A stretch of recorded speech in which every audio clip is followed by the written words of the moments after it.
Dear students, good morning all of you. आप सभी का एक बार फिर से सर्वोदय पब्लिक स्कूल की ऑनलाइन क्लासेस में स्वागत है। प्यारे बच्चों, अपन पढ़ रहे थे फर्स्ट यूनिट राजनीति विज्ञान की प्रमुख अवधारणाओं के संबंध में, जिसमें अपन ने प्रारंभ के 2 लेसन पढ़ लिए थे, जिसमें न्याय, शक्ति, सत्ता और वेदता के संबंध में। और आज की कक्षा में जो अपन पढ़ेंगे वो पढ़ेंगे तीसरा लेसन धर्म अर्थात रिलीजन के संबंध में। तो धर्म के संबंध में अगर अपन देखते हैं तो धर्म मनुष्य के अंदर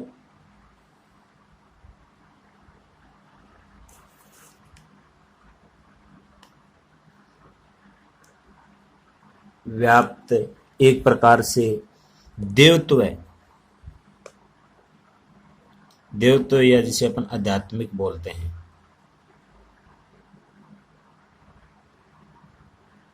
विचार हैं।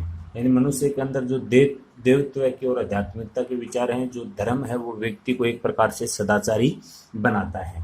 अगर धर्म को ऐतिहासिक दृष्टिकोण से अगर अपन देखते हैं तो विभिन्न काल के अंदर, विभिन्न स्थानों पर, विभिन्न संस्कृति के अनुरूप कई धर्मों का इस दुनिया के अंदर उद्भव एवं विकास हुआ है।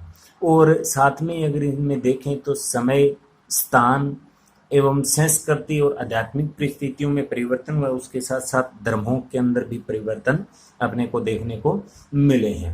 हालांकि अपन देखते हैं ऐतिहासिक दृष्टिकोण में तो सबसे जो प्राचीन धर्म है, प्राचीन धर्म वो है सनातन धर्म,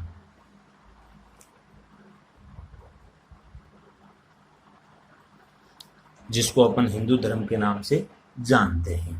तो देखते हैं इस धर्म के संबंध में कि धर्म का क्या अर्थ है, किस प्रकार से यह मनुष्य को सदाचारी बनाता है। तो सबसे पहले देखते हैं अपन धर्म का अर्थ। धर्म है वो एक अंग्रेजी के रिलीजन शब्द का रूपांतरण है, जिसका अर्थ होता है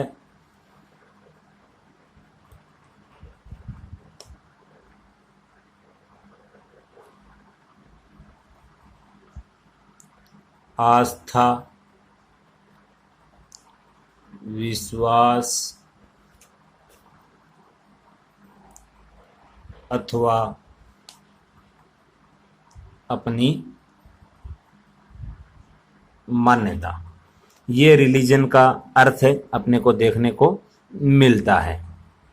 लेकिन अगर अपन देखें ये रिलीजन शब्द आस्था, विश्वास और अपनी मान्यता को प्रकट करता है, इतना संकीर्ण अर्थ धर्म का नहीं होता। अर्थात अपन कह सकते हैं कि ये धर्म के अर्थ को स्पष्ट नहीं करता।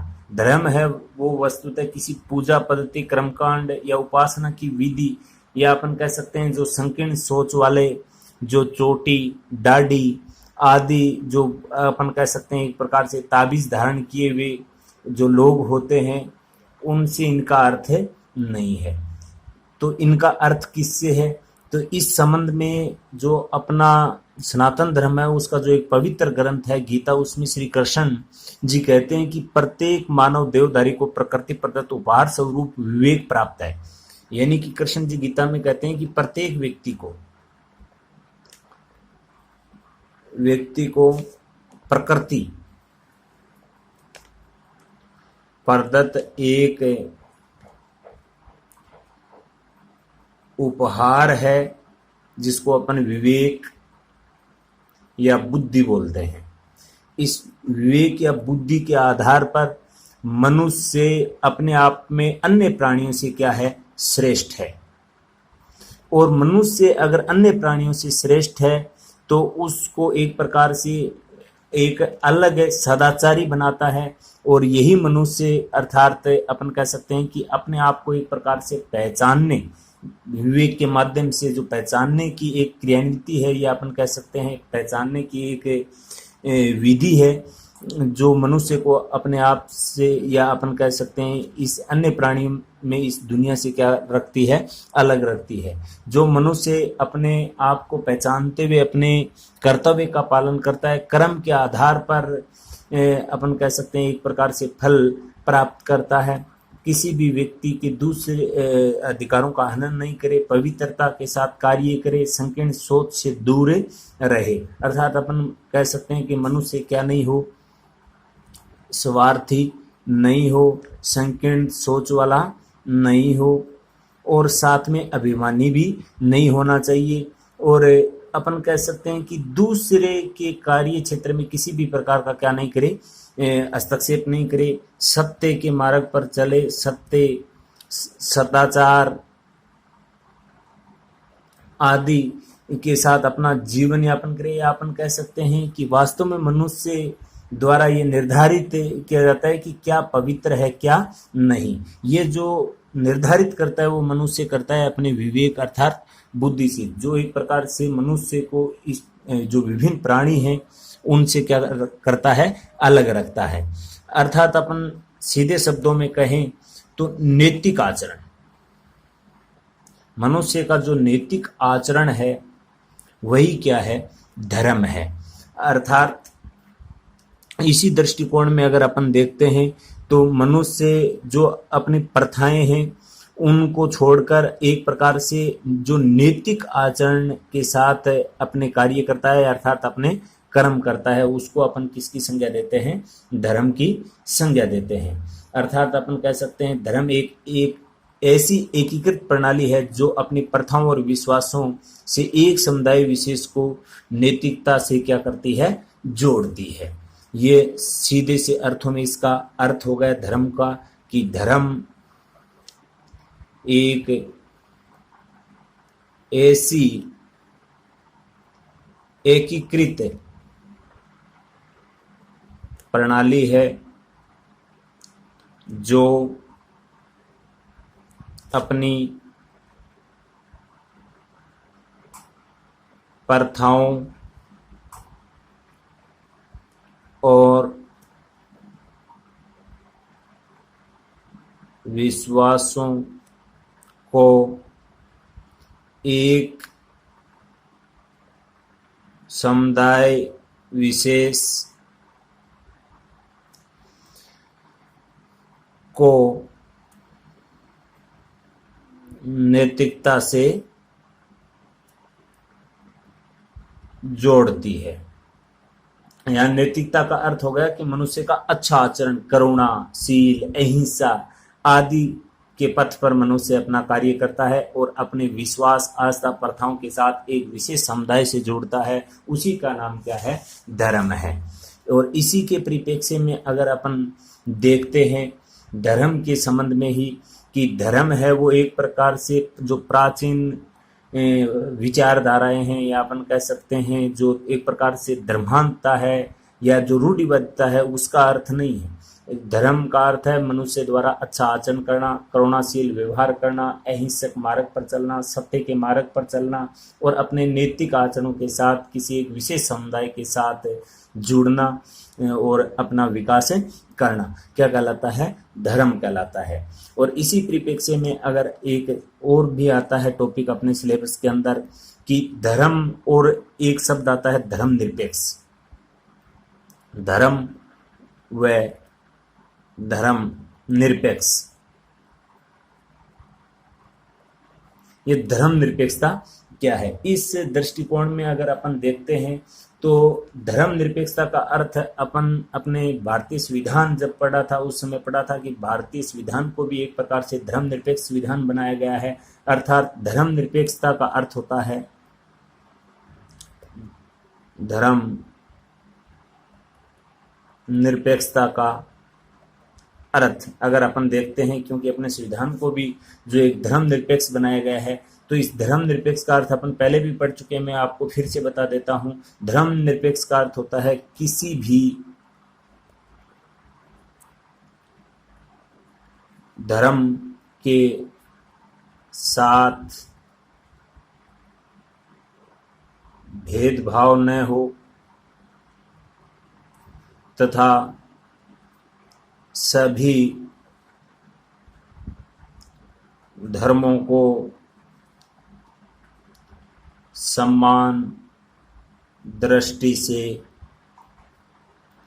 देखा जाए, उसे अपन किस नाम से जानते हैं? धर्मनिरपेक्ष के नाम से जानते हैं। यानी किसी भी धर्म के साथ किसी भी प्रकार का कोई भेदभाव नहीं किया जाना चाहिए, सभी को समान दृष्टि से देखा जाना चाहिए, जिसका अर्थ होता है धर्म। और अपन अच्छे से जानते हैं भारतीय जो संविधान में जो अपनाया गया है वो यही अपनाया गया है, धर्म निरपेक्षता को, क्योंकि ये अपने एक भारतीय संस्कृति की मौलिक क्या है, अस्मिता है, या अपन कह सकते हैं कि एक प्रकार से उनका अस्तित्व है इसके अंदर। और हमारे देश में अगर अपन देखते हैं तो एक जीवन धारा है वो प्राचीन काल से ही धर्म के प्रभाव में रहते हुए सांप्रदायिकता से नहीं जुड़ी है, क्योंकि भारत में अनेक धर्मों को मानने वाले लोग रहते हैं, तो सभी धर्मों को संरक्षण प्रदान किया जाता है, सभी के साथ समान व्यवहार किया जाता है, किसी के साथ किसी भी प्रकार का कोई दुर्व्यवहार या भेदभाव नहीं किया जाता। जो एक प्रकार से धर्म व धर्मनिरपेक्षता के संबंध में बातें, इस धर्मनिरपेक्षता के संबंध में इस प्रकार से कुछ बताया हुआ है।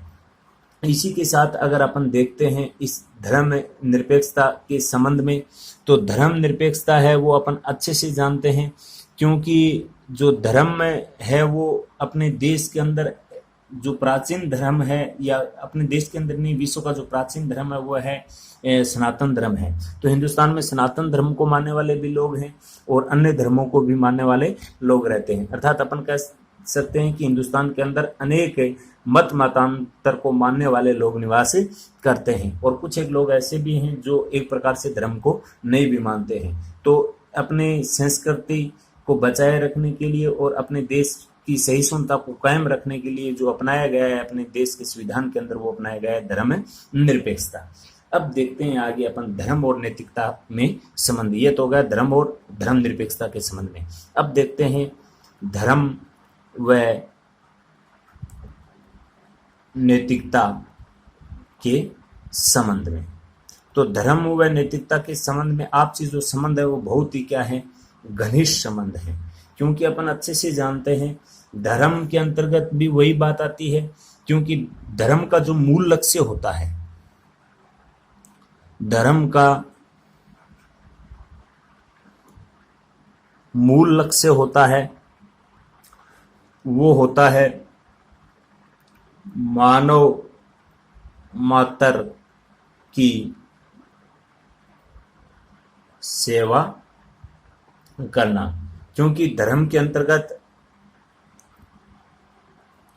सदाचार की बात होती है, सदाचार अर्थात अच्छे आचरण की बात होती है, करुणा जिसे अपन क्या बोलते हैं, दया, दया की बात होती है, शील अच्छे आचरण की बात होती है, अहिंसा की बात होती है,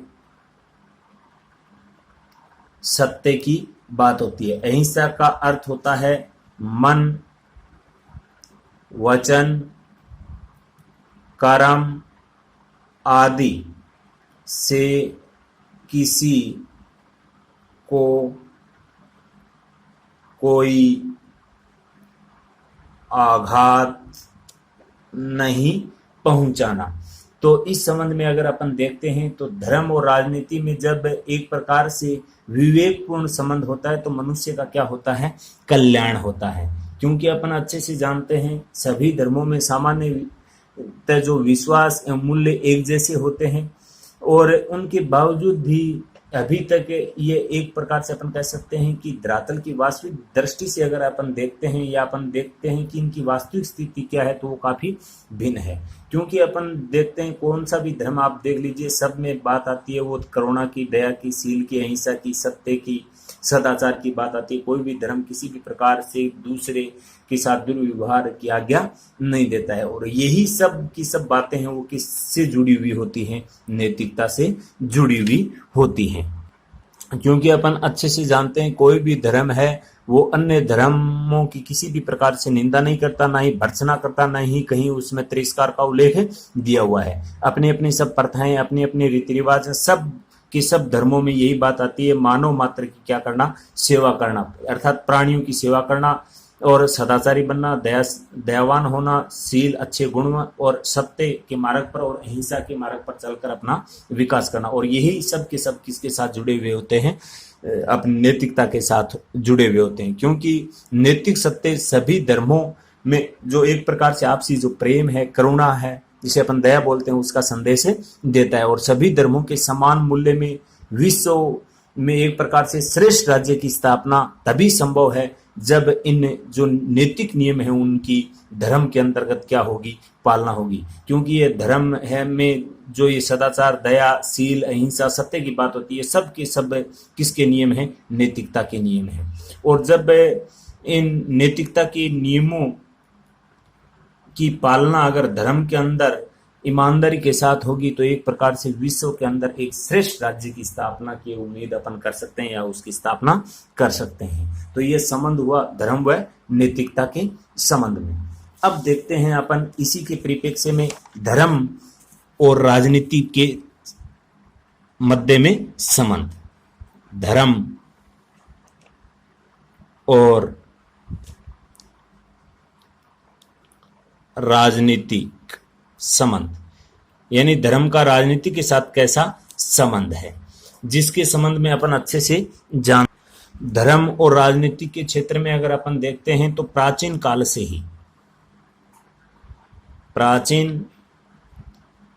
से ही धर्म व राजनीति के मध्य आपसी गहरा संबंध रहा है। और ये संबंध है धर्म का राजनीति के साथ, ये मुख्यतः दो प्रकार से होता है। एक तो होता है सकारात्मक और एक होता है नकारात्मक। अपन अच्छे से जानते हैं जब धर्म का संबंध है वो राजनीति के अंदर अगर सकारात्मक दृष्टिकोण से होता है, सकारात्मक दृष्टिकोण से होता है तो अपन अच्छे से जानते हैं इसके अंतर्गत जो भी भाव आते हैं नैतिकता की ओर के, मनुष्य के कल्याण की ओर के, तो उस दृष्टि से अगर देखा जाए तो ये काफी एक प्रकार से मनुष्य के विकास में क्या होता है, सहायक सिद्ध होता है।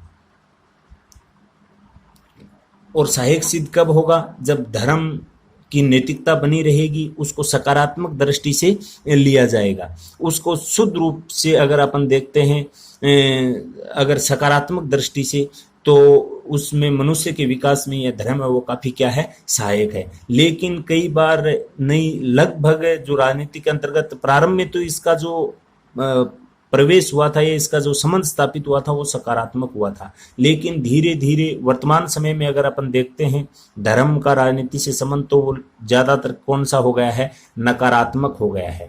नकारात्मक कैसे हुआ? नकारात्मक हो गया इस वजह से क्योंकि अपन अच्छे से जानते हैं प्रारंभ में तो जो इस धर्म का प्रादुर्भाव हुआ था वो सकारात्मक रूप में हुआ था, व्यक्ति के विकास में नैतिक गुणों के आधार पर हुआ था। लेकिन धीरे धीरे धर्म के नाम पर शुद्ध राजनीति करने की वजह से विश्व में अनेक बार क्या हुआ है, खून खराबा हुआ है, जिसे अपन रक्त रंजित भी बोलते हैं।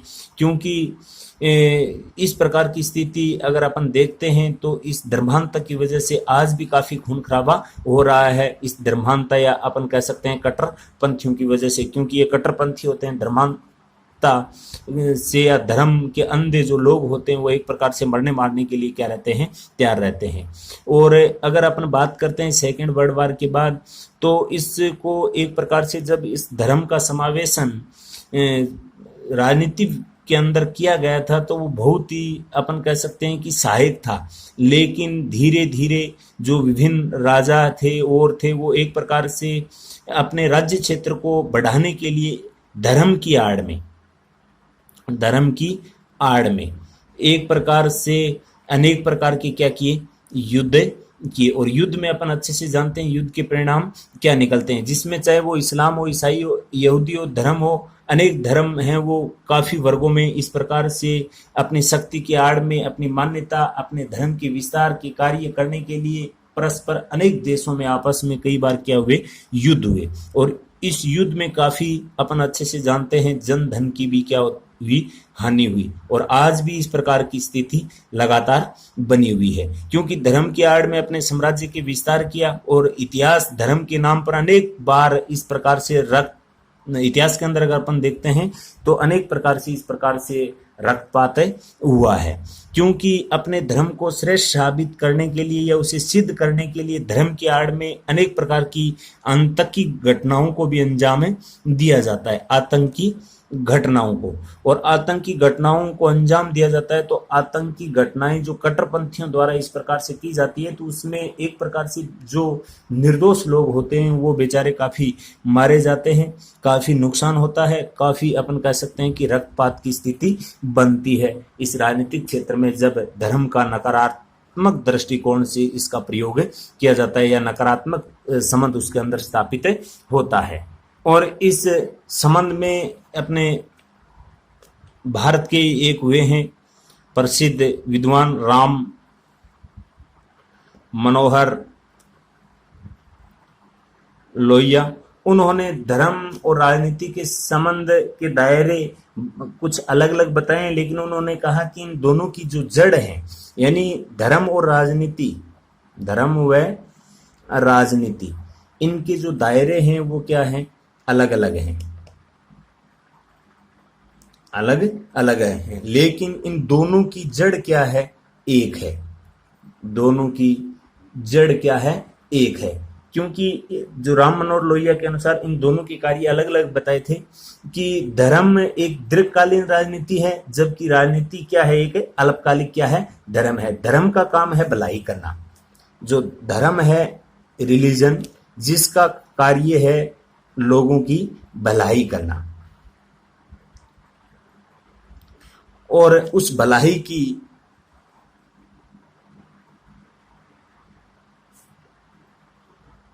स्तुति करना।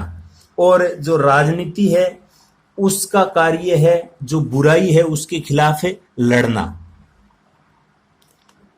राजनीति का कार्य है बुराई के खिलाफ लड़ना, और जो बुरा है और जो बुरा है उसकी निंदा करना।